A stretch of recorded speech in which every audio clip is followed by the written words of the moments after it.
Olá pessoal, hoje a gente vai conversar sobre um tema muito comum que aparece todo dia nas redes sociais, às vezes a gente tem um conhecido, que é a depressão, né?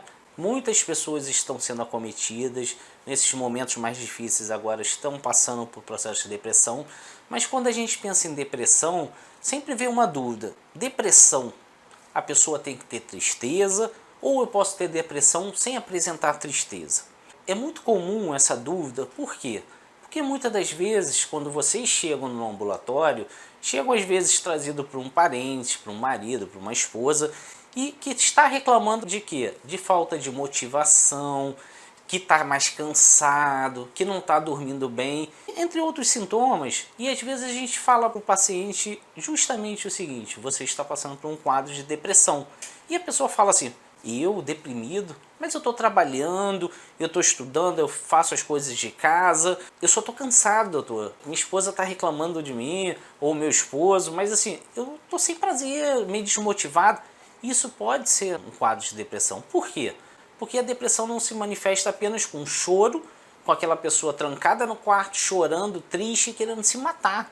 Pelo contrário, hoje a nossa vida é tão corrida que até para a gente ficar nesse estágio é difícil. Por quê? Geralmente são estágios mais graves, estágios que a gente já perdeu muita coisa, que a gente relutou de tratar porque não tinha tempo, porque não teve acesso, porque não tem condições, ou porque não tem um profissional próximo, ou você teve uma experiência ruim, independente do que seja, você não buscou ajuda no momento necessário, ou não teve ajuda no momento necessário.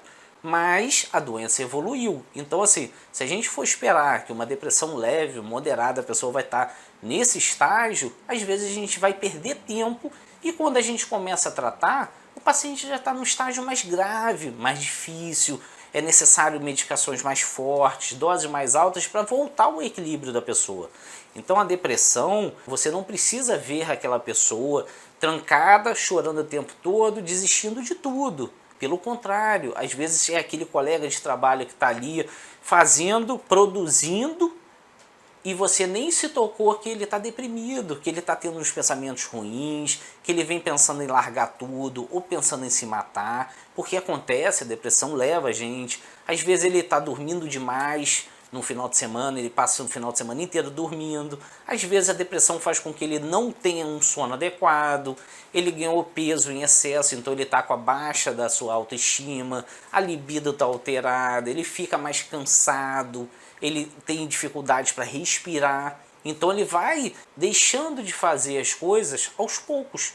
Só que a gente só percebe quando fica mais grave, ou a gente só dá atenção ou valorização, que eu acho que é a palavra mais correta, para aquilo que aquele colega, aquele parente, aquela pessoa mais próxima da gente está passando, quando a gente vê, quando a gente pode mensurar aquele sofrimento. Infelizmente, isso acontece muito com os outros e com a gente, porque a gente sempre fala: ah não, depois eu vejo, depois eu faço, depois eu cuido, não está tão grave. Será que não está tão grave? Você não ter prazer de sair com seus filhos, com a sua esposa, estar com a sua família, preferir estar isolado e que não esteja ninguém na sua casa?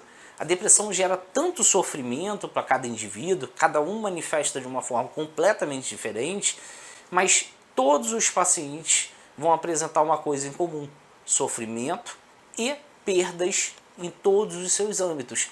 Então é importante demais que você busque ajuda, que você valorize o que o seu companheiro, o seu amigo, o que quem quer que seja, né, colega de trabalho, esteja sentindo. Porque às vezes para você isso pode ser uma bobagem, para o outro pode ser um determinante entre cometer um suicídio ou não. Então é importante demais que a gente não subvalorize a dor do outro, porque só sabe quem sente e quem está junto com o outro. Então, se você conhece alguém que esteja passando por uma situação dessa, ofereça ajuda, de estar junto com ele, de oferecer a procura por um profissional ou simplesmente estar ali ao lado dele, porque isso é um diferencial muito grande na vida dele e com certeza de quem está ao seu redor. Se inscreva no nosso canal, temos vídeos novos todas as quintas-feiras.